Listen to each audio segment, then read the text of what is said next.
عبد الملک بن عمیر نے بیان کیا، انہوں نے زیاد کے غلام قزا سے سنا، انہوں نے بیان کیا کہ میں نے ابو سعید خدری رضی اللہ عنہ کو رسول اللہ صلی اللہ علیہ وسلم کے حوالے سے 4 حدیثیں بیان کرتے ہوئے سنا جو مجھے بہت پسند آئیں۔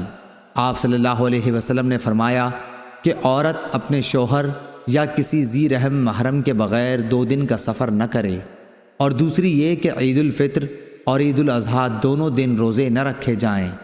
تیسری حدیث یہ کہ صبح کی نماز کے بعد سورج کے نکلنے تک اور عصر کی بعد سورج چھپنے تک کوئی نفل نماز نہ پڑھی جائے۔ چوتھی یہ کہ 3 مسجدوں کے سوا کسی کے لیے کجاوے نہ باندھے جائیں، مسجد حرام، مسجد اقصیٰ اور میری مسجد یعنی مسجد نبوی۔ صحیح بخاری حدیث نمبر 1197۔